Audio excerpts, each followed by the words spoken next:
Thank you so much for, for joining tonight, taking the time to join this webinar. I recognize a few of your guys' names from some strategy calls, so I'm glad that, you guys all decided to join. I know I was telling you guys about it quite a bit, so thanks so much for joining. Like I mentioned earlier, please keep your microphones off for the duration of the presentation, just that we avoid any background noise or anything kind of popping up in the background. So please just make sure to keep your microphones muted. Please save questions for the end. So it might happen that you have some questions that you want to ask during the presentation, but please either save them for the end. We will do a short Q&A period. Otherwise, you're welcome to drop them in the chat. So at the bottom right of this meeting, there's a little kind of talking box. There's a chat in there. So you can feel free to drop them in the chat throughout the presentation, and I will get back to all of them at the end, just that you don't forget. If it's easier for you to type it there during the webinar, go for it. You're welcome to put them in there. Like I said, and at the end, I will reply to as many as I can, as many as the time allows. And if I get to you, in the live meeting, I will get back to you by email. So we have everyone's email. So if there was something in there that I wasn't able to respond to, and I will get back to you by email. Okay. So I just wanted to start by introducing some of our team. So like I said, I've met quite a few of you. I recognize a lot of names from strategy calls, but I wanted to introduce some of our other team as well. So I'm Jamie Deschamps. I've been working with Beyond the States for 2.5 years now as a student advisor. Before working for Beyond the States, I was on the ground in Europe managing Erasmus programs for students for about 6 years. So I do have quite a bit of experience in international education, especially in Europe. And then we have my colleague Kristen, who some of you might have met. She's our other college advisor here. She couldn't join us this evening, but she does say hi to anyone that she recommended this webinar to. So she's one of the advisors here who's also studied in Europe. So she has quite a bit of experience in this as well. And we have James as well, who you might have been in touch with by email. He will be answering a lot of your questions about anything that you guys tend to send by email. So this is our teams. Put some faces to the names if you haven't met us already in any strategy calls or meetings or anything like that. Okay, so this webinar tonight is about just a general kind of overview on bachelor's degrees in Europe. So just to give you guys a bit of an idea of how it might work. So the first question that I get from a lot of families and a lot of students is, why Europe? Why would I choose Europe? So Europe shouldn't necessarily be a backup plan. Some students might think that they're going to apply to Europe in case they don't get into their favorite colleges in the US, and they might use it as a backup, but it really shouldn't be that. It's a completely different higher education system. There are over 30 countries, to be honest, offering thousands of full bachelor's degrees taught entirely in English. So a lot of people ask me, I don't have fluency in Spanish, or I don't have enough fluency. Is it still possible for me to study in Europe in one of these countries? And the answer is 100% yes. There are so many programs available across all different areas of study. We represent over 12,000 programs that are fully taught in English on our own. So there is a lot to choose from, okay? Another misconception is people might think that going to Europe is just for a study abroad or for grad school or to do, a 1-semester kind of exchange, but that's not the case. There's plenty of opportunities to do full bachelor's degrees, full master's degrees as well, but there are loads of full bachelor's degree programs that you can do that are full-time. So what we're going to cover today briefly is how bachelor's degrees actually work in Europe, some ideas of costing, admissions, language requirements, how the European system compares and might be a little bit different to the US, as well as who succeeds the most in this model and why. Okay, so I'll just start off by telling you guys a little bit about what we do. So we support students in a variety of ways. We offer varying levels of support across all different steps, along the process. So the first one is getting admitted abroad. So we help guide you to universities where your profile actually fits, so you're not guessing or wasting time applying to different programs. So for those of you who may have used our services, you'll know that we do work with students on a one-to-one basis, where we get you to send us transcripts, we get you to send us diplomas, any kind of information, and we'll go and make sure that you meet the requirements for these schools. So we help you guys make sure that you're matching the right admissions and finding the best fits for yourselves. save tens of thousands on tuition. So we share, tuition costs will help you make sure that you're finding a program that meets your budget, that fits your budget, so that you're not, spending as much money as you would in the US. If that's one of your goals for studying abroad, it's a lot of people's goals, to be honest, is the financial savings. So we help you guys find good quality programs that will match your budget. Study and live internationally. So other things that we take into consideration, of course, is safety. So we focus on countries with stronger LGBTQIA plus protections, less violence, more affordable healthcare, walkable cities, and more affordable and cheap international travel that turns college into a global experience. Graduate career ready. So a lot of the degrees that we represent do have built-in internships and built-in work experience into the programs. So it leads to stronger hiring outcomes back in the US, abroad. It could be in Europe, it could be in Asia, it could be anywhere. So having that real work experience that's incorporated into your program definitely helps. It definitely helps, employability, having that real work experience, especially related to your area of study. Um, End up in the right program, not just any program. So like I mentioned, we do provide best fit lists that are curated around your goals, budget, grades, lifestyle preferences, career plans, and country interests, so that we're helping you guys choose schools that actually align with your future and with the path that you're interested in taking.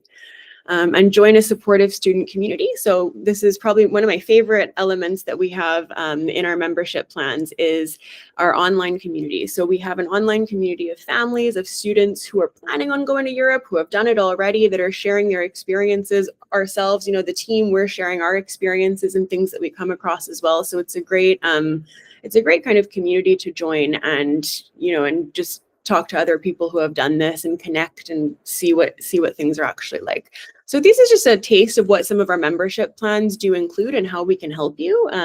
If you do have any questions about this, we will send out an email, but you'll also have access to our emails and you can write us with questions at any point, okay? All right, so let's start with a quick overview on how bachelor's degrees work in Europe.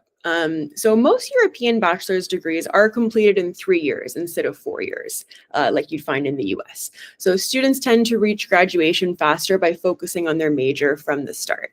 So one key difference that you'll notice, when you're applying to schools in Europe is you always need to apply directly into your major. So it's important to start, if Europe is something that you do want to do, it's never too early to start thinking about which pathway you want to take. If you want to study business or arts, just to have a general idea of what you might want to study, because you do apply directly into your major. Programs in Europe follow a clear, structured academic pathway, so you know exactly what you're studying each year with less filler classes. So what we mean by that is, if you've ever looked at any of these program syllabuses online, you'll know that the programs are very structured. So you might see that they have the courses mapped out already for semester 1, semester 2, with less options than you'd find in the US. So it's a little bit less customizable, but I think that's great. It's a lot less guesswork. You're doing the same stuff as your classmates, and you're following a very structured and clear pathway towards getting your degree. You apply directly into your chosen program. So like I mentioned, there's no undecided track. So you start building expertise in your field right away. Transfers from US universities are possible. So it is possible to transfer some credits from US universities. I get this question a lot. Some students might, be in a US university and they want to change over. So it is possible. It's something that we need to work with you on a more case-by-case basis, just to check everything and make sure that the university would accept this. But it is possible. And in some cases, the credits can actually be used to gain entry. So a lot of programs in Europe might be looking for specific courses. It could be, specific AP courses that students might not necessarily have. But oftentimes, having done some credits, usually about a year's worth of credits at a US 4-year college, will bypass any of those AP requirements that people might be missing from high school. So if they're not accepting your transfer credits, it will open up more doors for you, more pathways for you, and more programs. Okay. This is a question that I get all the time as well, so I wanted to address it in this webinar for everyone. So, are degrees from Europe as good as the US?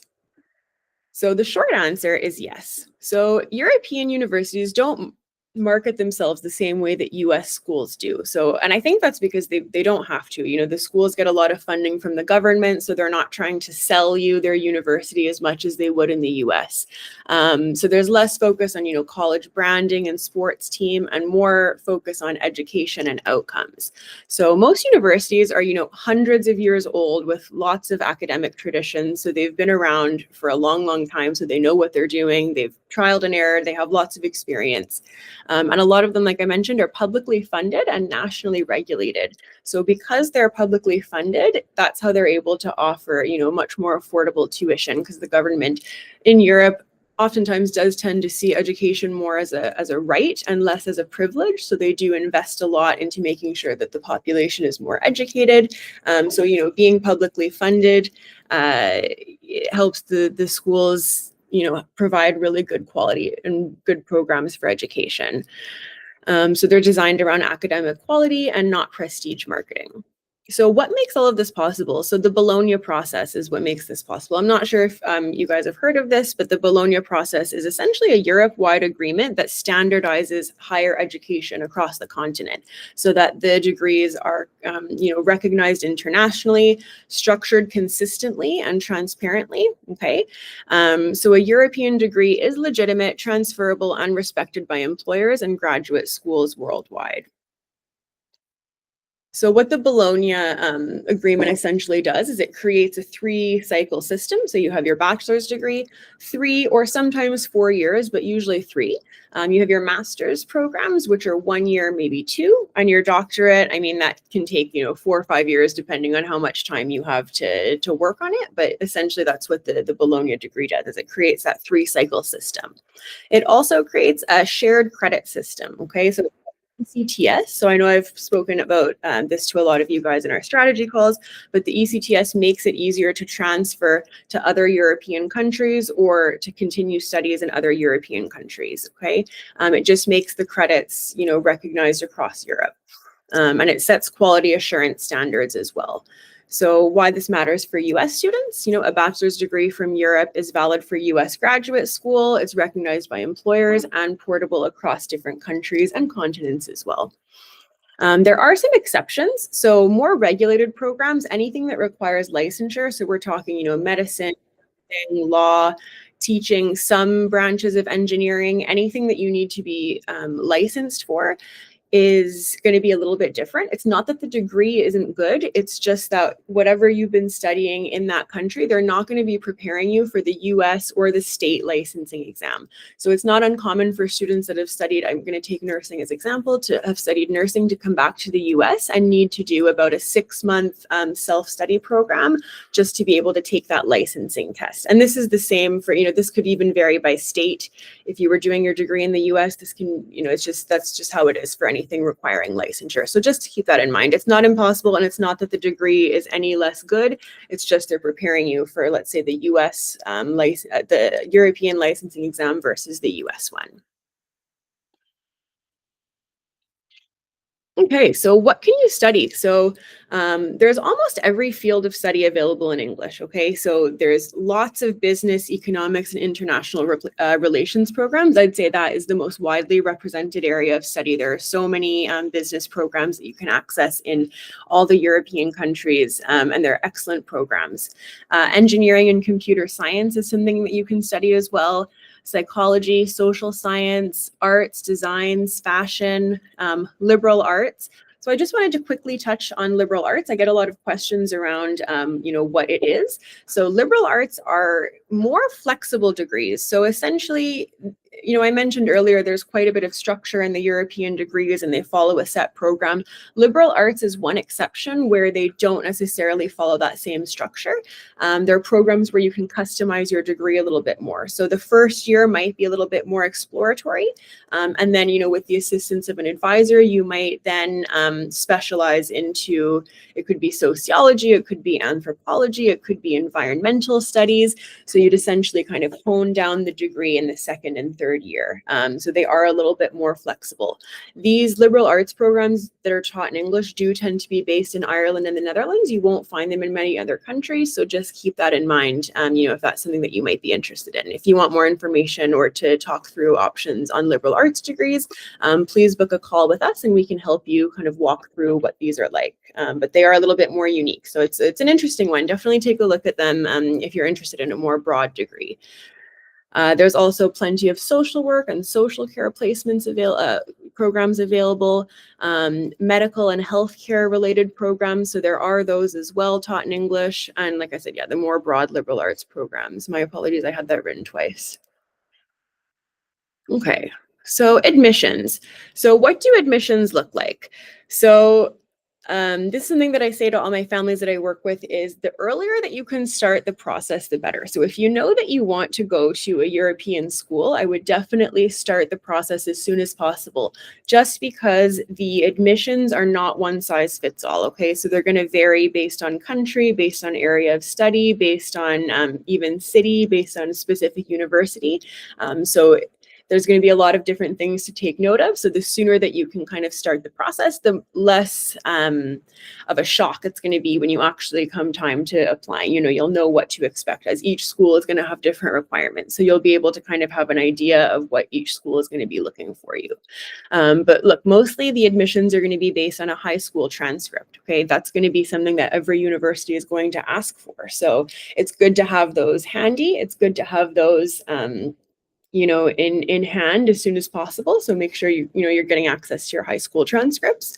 Some schools might have specific course requirements. So it could be certain AP courses. It could be, I put the full IB diploma, but to be honest, that's never really going to be a full course. It just helps access more programs, but they'll be looking for, APs. They might look for an SAT score. They might look for specific courses with specific grades. So it's going to be very different depending on which program you're looking at.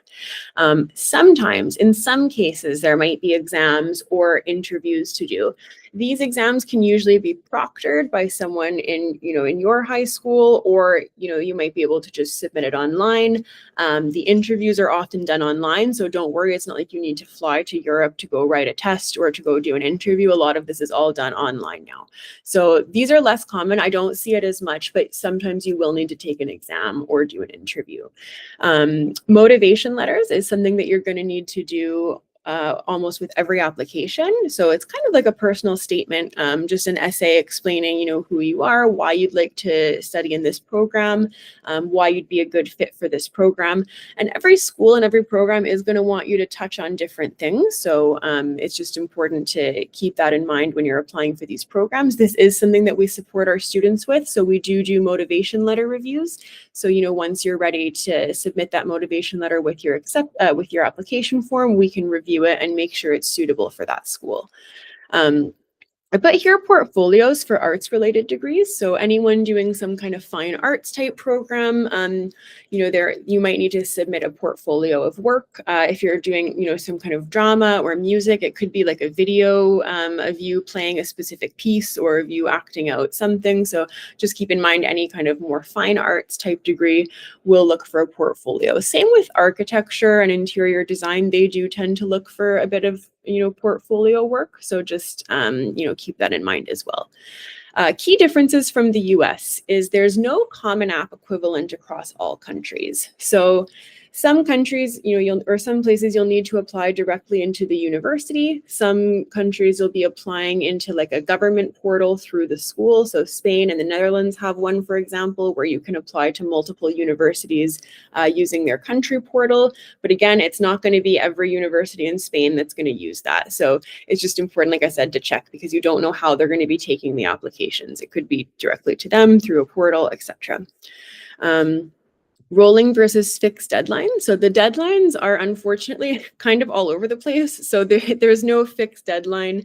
Some schools might close their deadlines in February. Some might close in March. Some will keep accepting applications until May or even June. If they still have places available for international students, they just keep taking applications until until the spots are full. So just keep that in mind, that the deadlines are kind of all over the place. A lot of schools do have early bird deadlines as well. They would usually be in the fall. So just keep that in mind, as I think applying to any early bird deadlines would be always beneficial. I always say the sooner you get your acceptance letter, the sooner you can start the rest of the process of visas, housing, etc. So that's never a bad idea to get early bird deadlines in if you can. There's usually a discount as well for, because you have to pay for each application. There's usually a discount for getting early bird deadlines in, which is nice. And yeah, like I said, you apply program by program. So this is very doable with the right guidance. Systems look confusing, but they are predictable. Okay, so we can, this is something that we help with. So we can always help guide you guys into building a calendar so you know which programs you need to apply to and when, and what documents you would need to apply with as well. Best fit list, smarter admissions. So I mentioned earlier, we do provide a best fit list matching service. So essentially what that would be is we would meet with you for a one-to-one meeting. And like I said, we'd get you to send all of your transcripts and diplomas and fill out a really detailed intake form so that we just have as much information as possible from you. And then we'll go off and kind of do the research and curate a list for you and let you know what you need to do to apply. So we'll only include programs that you actually qualify for based on your GPA, academic background, and admissions requirements. We'll also take into consideration, if someone is, let's say, a junior in high school and they're willing to take APs, we'll take that into consideration and let you know which APs you would need to take to, meet those requirements, or SAT, or anything that the program might require. So we'll let you guys know what you need to do to meet the admissions requirements for those schools.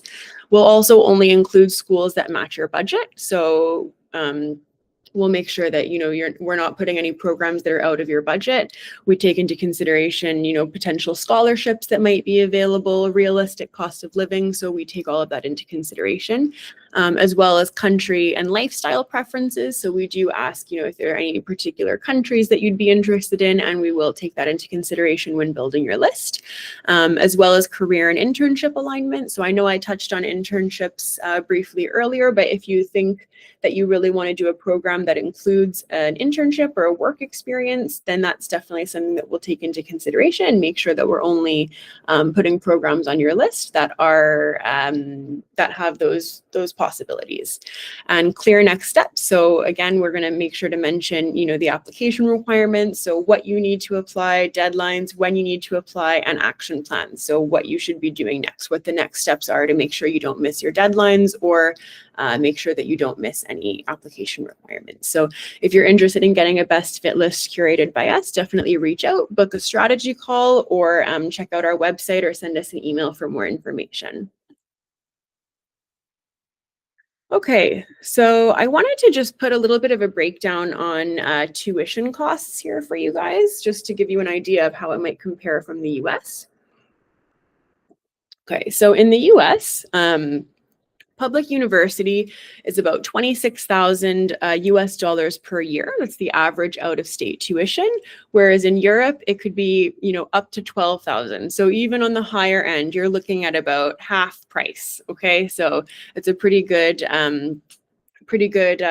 amount of savings there. The private universities in the US, can be up to $55,000 a year, and the private ones in the US about $20,000 a year. So that's pretty good. And this is my favorite point that I always make sure to bring up with students, is that 3-year degree is a huge way of saving money as well. Instead of paying for 4 years of school, you're only paying for 3. So that's quite a bit of savings as well. So that's something you can always think about as well, as if the yearly tuition might seem a bit high at a European school, a bit higher than you'd like, just always remember that you only need to pay for 3 years instead of 4. So that's a good way to find some savings as well. Degree length. So bachelors in the US are 4 years. In Europe, they tend to only be 3 years. Masters in the US, 2 years, and masters in Europe tend to only be 1 year. So essentially you can get a bachelor's and a master's in the same time it would take you to get a bachelor's degree in the US. So if anyone's really eager to get out of school and start working, it's a great option to, speed up that process while getting a really good quality education. Cost of living. So Again, this depends on the city, but the cost of living does tend to be much cheaper in Europe. So you might find your rent in Europe between $400 and $900 a month, whereas in the US, you might be looking at $1,200 to $1,800. The meal plan and daily expenses is not too much different, but it does tend to be a lot cheaper, especially if you're going into, smaller cities or more countries in Eastern or Central Europe. They tend to be a lot cheaper. So you might be looking at $300 to $600 a month on food and just, small expenses that might come up. Whereas in the US could be $500 to $800 a month. Keep in mind as well, if you're in a city in Europe, the public transit tends to be very good. So instead of having to pay for a car and gas and parking and all of that, you're just usually buying a transport ticket, like a monthly bus pass, which are super subsidized by the government, and it's way cheaper than having a car. Trust me, it's way, way cheaper. So that's a great way to save as well. So annual total, of the cost of living can be over $20,000 in the US, whereas in Europe, you might look at 8 to 15,000, which is great. Global opportunities as well. So like I mentioned, you have access to internships and jobs across the EU while you're in your program. You can go do these internships in other countries. It doesn't necessarily have to be the country that you're studying in. It could be a different one. You have affordable travel to 25 plus countries. I don't know if any of you have been to Europe, but you might have heard of Ryanair. It's a very great, cheap airline. It's not the most comfortable airline, but you can get really cheap flights. It's only an hour or two. So it's not too bad. It's worth it. It's great. And diverse multicultural communities as well. So you'll be meeting students from, all different walks of life, all different countries. It won't just be American international students. You'll find international students from, other countries in Asia and the Middle East, etc., that are all kind of coming to Europe to study. So it's a great way to build international connections and meet new people. Okay, visas. So this is a question that I get asked a lot, of course. People kind of panic a bit about the visas, but please don't. It's a very straightforward process. It's not something to panic or worry about. So most non-EU students will need a student visa or a residence permit to go and study in Europe. The visa application, it can take several weeks to months. So definitely start as early as you can. Once you get your acceptance letter, that's when you're able to start applying for your student visa. So you need to have the acceptance letter in hand before you can start the process. So we suggest as soon as you get that acceptance letter and, say, yes, I want to attend this school, start the process. Just, start. It's going to be a little bit different depending on each country that you're going to. So they're all going to ask for proof of finances. So if you're a student, you'll probably be showing your parents' bank accounts. So every country is going to have a different amount that they're going to want to see in your account. So just keep that in mind. It's going to vary. They're all going to want to see insurance plans. So you're going to need to have either a private insurance from the US. It could be an insurance plan from the country that you're studying in. It's going to depend. So just make sure you're checking all of that very carefully. They might want to see a proof of accommodation. They might not. So that's just something to look for as well. And sometimes they're going to want to have certain documents translated. So it could be your high school diploma. It could be some transcripts. So they might want to have them translated into the language of the country. This is becoming less and less common, but just keep that in mind that they might ask for it depending on where you're going. So, if you're confused with anything about the visa application, please let us know. This is something that we can help with. If you're confused or stuck at any part, we can help you guys figure out what exactly the countries are looking for and help you with the process as well. And then I get asked this question a lot, is if I'm allowed to work when I'm a student. So yes, some countries will allow part-time work for students. So it's usually up to 20 hours per week. That's kind of the maximum that you'd be allowed to work. So it's great for a part-time job if you need to do that to help support yourself. I wouldn't really, even if the student visas allow, or if you have European citizenship and you're allowed to work full-time, I wouldn't really recommend working more than 20 hours anyway, just because you really want to focus on your studies, especially adjusting to a new country and a new way of studying. I definitely wouldn't suggest working more than 20 hours per week anyway. And you want to be able to enjoy yourselves, while you're there as well and not be working all the time. Housing. So housing is a little bit different than in the US. So it's not like in the US where, you have access to student dorms. With that being said, not impossible. There are some schools that do offer dorms on site, but it's not as common. So usually students will need to find their own apartment. So it could be shared flats, co-living spaces with other students, private apartments, in the city or nearby campus where you can, live on your own. The costs vary by city, so it could be anywhere from 300 to 700 euro per month. Of course, if you have a higher budget, there's going to be more expensive apartments that you can go ahead, but this is usually what we see our students paying, between 300 to 700 euro per month for their accommodation. So again, this is something that I'd suggest you do right away. So, almost in tandem. So when you're applying for that visa, start looking for housing. Try to get it as soon as possible. So apply for, I put dorm rooms here, but what I really mean is like private student residence. So in these cities and college towns where there are universities, there are a lot of these private student residences that are popping up. So it's not necessarily owned by the school, but they usually work in collaboration with the schools. And it's only students that live in these apartments. It's usually a single bedroom with a private bathroom and then a shared kitchen with other students. These places are super modern. They're almost like a hotel. A lot of them have co-working spaces, gyms, and all that kind of stuff. So that's definitely something that I would look into. The schools can usually point you in the right direction as well of, which student dorms they partner with, if they have any other housing partners that they recommend. So they're always a good resource for that. Other students might use Facebook groups, university portals, or private agencies to help. We do have student housing resources on our website, on the Beyond the States website. So please feel free to reach out to us if you want to gain access to that, and we can point you in the right direction. Okay, student support. So this is something else I wanted to touch on. It's a bit of a misconception. So student support does exist in Europe. It just looks a little bit different than you would have in the US. So European universities are designed to help students succeed while encouraging independent personal responsibility.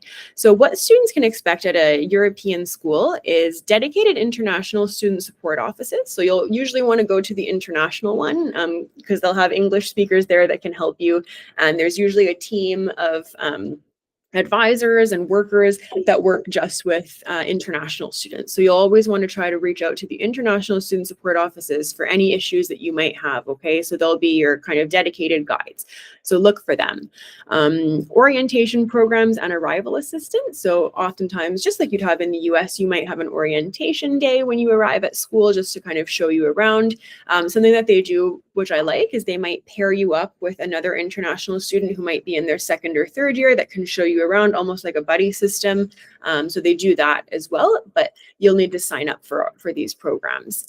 Academic advising and degree planning help. So again, your international student support office can help you there. They'll point you in the right direction of which advisor to go to. Depending on the school, it might be different. You might need to see the international advisor versus the local students one. Career service and internship guidance. So they often have advisors that can help you, with those things that you might be looking for. Mental health and well-being resources are usually provided on site as well, and housing and visa support at many schools. So a lot of these are kind of where you can find these at the International Student Support Office. So just make sure, as soon as you arrive at the school that you know where that office is, or at least have a contact in there.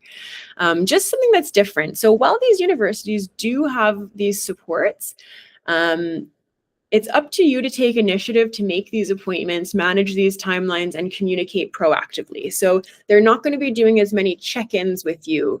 You're going to need to check in with them. If you need those supports, it's up to you to go and get them. So they are there, but you will need to go and get them. They're not going to come to you and try to book all these appointments with you to see how you're doing, okay? So if you do need these supports, you need to be proactive and make yourself known and introduce yourself and go and make these appointments so that you can have the support that you need. I just wanted to share 3 of my favorite schools in Europe at the moment. This changes every few months, but at the moment, these are 3 of my favorite schools, that I'm recommending to students. So the first one, if I've worked with you, you'll know I love the school, AAU in Prague, Czech Republic. So it's a private English language university with a liberal arts focus. They also have excellent business, psychology, and international relations programs. And it's located in the heart of Prague, which is a vibrant, affordable European capital. So this is also one of the reasons why I am loving the Czech Republic lately, is the cost of living is still relatively low compared to a lot of Western European countries. So you can go and get a really great education while not spending a fortune on accommodation and food and all that kind of stuff. So it's still a very affordable European capital city, and it's beautiful. I'm not sure if any of you have been to Prague, but a really dreamy, nice place to spend 3 years, not a bad place to spend 3 years. And something really cool about Prague as well that you might not know is if students graduate with a Czech degree, you usually have access to the labor market for the rest of your life. So even if you go back to the US and decide that you don't want to stay there and you might want to go back to Czech Republic, you can always go back to Czech Republic and get a job quite easily. Okay, so they give you access to their labor market for the rest of your life, which is very nice benefit. TBS, so Toulouse Business School, is another one that I like. I put Toulouse, France as the location, but if any of you are familiar with this school, it's actually a multi-campus school. So they have campuses across Spain and across France. So they have different locations. All of their business programs are taught in English. So they're really known for business management and marketing type programs. And again, it's multi-campus, which is so cool. So you can spend, let's say, 1 year in Barcelona, 1 year in Paris, 1 year in Toulouse, while getting the same degree from the same university. It's a really cool experience. So I definitely recommend to check out that university if you can. It's really high ranked. It's really highly reviewed. Students that I've worked with that have gone there have had nothing but good things to say about this school. They have a really great international internship program as well. So definitely take a look at that if you're interested in any business, marketing, or management type programs. I put UCC as well. So I lived in Ireland for a few years, so I am a bit of a lover of Ireland. So I put University College Cork. It's a beautiful campus. I'm not sure if any of you have been there or seen it, but it's a beautiful campus, just stunning university. It's one of Ireland's leading universities with a strong research focus. They have a wide range of bachelor's programs in STEM, arts, business, and all of the programs will be taught in English. So it's definitely one to have a look at. A lot of students go to University College Cork to study dentistry. It's really popular for dental programs. So if that's something you're interested in, definitely take a look at UCC. Okay. And is there anything you want to ask? So I'm going to open up now for a little bit of a Q&A. So if anyone has any questions, please drop them in the chat, or you can unmute yourself and ask away. Hi, I was wondering if I could ask a question. Sure. Sorry, let me just my dogs just ran out the room.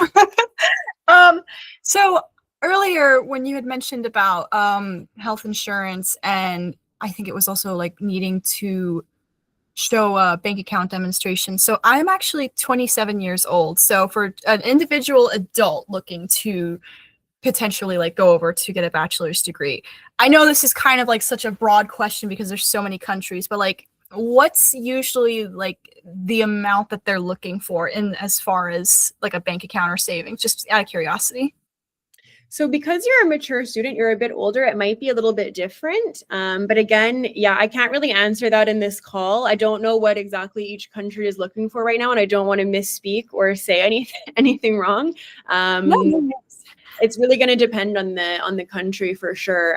That's definitely something you can take a look at, but I can't really answer that right now. I don't know the exact amounts for 2026, 2027 school year. Okay, no problem. I appreciate that. Sorry about that. It's okay.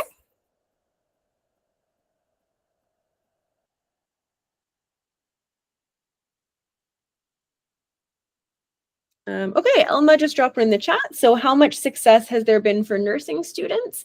So we definitely have, quite a few nursing students that have, gone to school in Europe and come back to the US. It's very successful. They're great programs. Again, they tend to only be 3 years, which is quite nice. But like I mentioned, earlier in the meeting, it's just going to be coming home to the US and taking that exam for licensure. So you will need to do a bit of self-study. So that's just something to consider. Even though the program's only 3 years, you might need to do about 6 months of self-study just to be able to take that test. But we have plenty of students who have done it or who are doing it right now. They're loving their programs. They're loving all the savings that they're having as well. It's a lot cheaper to do it in Europe than it is to do in the US. And some nursing students will actually stay in the country that they've chosen to study in. They just need to, take time to learn the language, which not everyone's able to do because nursing in itself is already a bit of a more technical field. So to try to learn a language on top of it is a little bit challenging, but some students have done it. So that's definitely something to think about. Any school cities that stand out for nursing degrees in the Netherlands.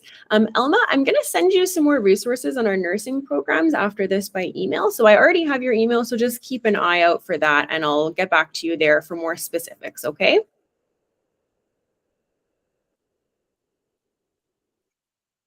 All right. Does anyone else have any questions about anything? Oh, I just see more. So I put a message in the chat. yeah, so I just see, sorry, there's a few here. So Kim, your daughter's interested in doing her bachelor's in Europe. Do you have any recommendations on the best way? So to connect with admissions departments for tours, you're right. It does not seem as obvious on most of the college websites. I find the European college websites can be quite difficult to navigate, which is why we've kind of created our service. It's a little bit hard to get in touch with them sometimes, but you can reach out to us and we can try to let you know if we have contacts or we might be able to help you reach out with those schools. Otherwise, look for the contacts for international student offices. If you've emailed them and they haven't replied, get a phone number, pick up the phone and call them. I find that they're often a lot more responsive to actual phone calls. So try to do that. Just keep in mind the time difference for whatever school you're looking to make those appointments with. And what is the best way to reach you all? I do already have the membership or whatever. So how do I'm totally new to the program. So I'm sorry. And I'm sorry I was late for the presentation, but is there just an easy way to reach out to you? I can send you the list of schools we're looking at. Yeah, so you can write an email to go@beyondthestates.com. I'll just drop that in the chat, but you should have gotten some emails from us as well. And as well, if you're a member of Beyond the States, in your online portal that you should have contact information for us there, but I'll just put an email here in the chat as well that you can use, okay? Okay, great. I will check that portal out. I literally, this is the first thing I'm kind of doing is jumping late on this webinar. So sorry. No problem. So I'll drop that email in the chat, but otherwise you'll have all that information in your online portal, contacts, when to book your meetings, all that kind of stuff, okay? Thank you. No problem. Okay, Katya, are all the classes taught in English? So like I mentioned earlier, Katya, at the beginning of the presentation, we only represent English taught degrees. So if you're using our services or any of our online materials, they are 100% English taught degrees. If you're looking on your own, if you want to do a degree in another language, you might be able to find that on your own, but we only represent English taught degrees. Whitney, can we ask the same about vet school? Would an American be able to apply to an American vet school with the European bachelor's or complete their vet training abroad? Yes, so it's the same as kind of any of the medical related careers, just keeping in mind the licensing thing. So the school, the degree is valid. It's just you're not going to be licensed in the US. So that's something you'll need to study for when you get back. Camellia, are the fees lower for for EU citizens? So yes, in most countries you will be able to benefit from tuition reduction if you have EU citizenship. There are some exceptions, like Ireland, for example. You need to have residency in that country to gain the tuition benefit, but most of the other countries don't have that residency thing, so you will be able to benefit from a lower tuition cost. Okay, does anyone have any other questions? Sorry, I have one more, if that's okay. Sure, yeah. I was actually talking about the EU portion. I'm hoping to have dual citizenship with my father's home country of Greece by the end of this year. But in the offhand chance that it's not completed by the end of this year, if I apply for a college like with a visa, but then I get citizenship, is it possible to like switch that, or do I get in trouble because I have a visa as an American, but now I have an EU access? No, so Or you'll have to change it. So if you don't have the passport, you'll need to get the visa, and then you're going to be able to change it once you do get the citizenship. But again, you'll need to have that passport in hand, so you'll just need to wait for that. And again, it will be a process. You might need to use a visa agent to cancel that student visa and then just go on your on your EU residence. So that's something that would be a good conversation to have once you do actually get there and get that, because you never know, things might change. Things are changing all the time with visas. Yeah. So it is possible, but there will be, it could be that you need to cancel the visa. It's going to depend on which country you're in as well. So that's something that we can help with, when the time comes. But you won't get in trouble. You just need to follow a procedure. It's fine. okay, thank you. Yeah, no problem. I have a question. yeah. I am older and I'm looking to switch careers, and I would like to go to college to do that, and I'd like to go to college in Europe to do that. So what is required? This is a little different than just graduating high school. Yeah, so anyone that's over 23 applies as a mature or independent student. So the difference is they're not going to look as much at your high school academics if they were, more than 5 or 6 years ago. They're going to take into consideration more of the experience that you've had, more of the work experience, and all kinds of stuff like that. So you're going to need to write a really good essay. I'll say that right now. You're going to need to write a really good essay, have a really good CV. And in these cases, you often do need to do a video interview where they'll get to know you and talk to you a little bit more, but it's definitely possible. So it's just a matter of, finding the right programs, timelines, and making sure you get everything in order, but it's 100% possible. We've worked with plenty of, mature independent students. And if you do want to work with us, it's something that we can help you with, identifying programs and everything like that as well. So feel free to reach out if you want to work with us and we can help you. Okay. I have a question. My daughter is taking a lot of AP classes, and I know that they count for credit here in the United States. How are they counted by the universities in the EU system? Yeah, so it's not the same. So it's not like you would have credits that would apply into your major, but they will help her gain admission. So a lot of schools in Europe and some countries might have an AP requirement. So you won't be able to access programs without those AP courses. So having the AP courses will help her gain admission. So it'll open up countries like the Netherlands. It'll open up countries like Italy that have those strong AP requirements. So she'll be able to access more programs. Thank you. You're welcome. Okay, I'll just take these last 2 questions in the chat. So will this presentation be made available in the portal? So yes, we're going to send this out by email to anyone that signed up in the next 24 to 48 hours, just depending on when Google decides to send me the recording. Sometimes it takes a while to process. So you will have access to it. It'll be on our YouTube channel as well. And Kay, my daughter is a student athlete. Are there schools or programs that attract athletes? So yes, there are. They won't be as common as you would have in the US, but this is something that we can help you find. So please feel free to book a meeting with us and we can help understand. It's going to depend on what area of study, which countries. So it's something that we can discuss maybe in a one-to-one meeting. So please feel free to book one on our website and we can help you with that. Okay. All right. So thank you guys so much, for attending this presentation. I really appreciate you taking the time on this evening to join me. Like I said, so if you're ready to start your degree abroad and want some support, we can help you. Feel free to book a call, send us an email, just reach out. Don't be shy. Don't be a stranger. Someone from our team will be able to work with you and help you. So thank you so much, everyone. And like I said, we'll send that reporting through in the next day or two. If you have any questions, feel free to reach out at any point. Thanks, everyone. Bye.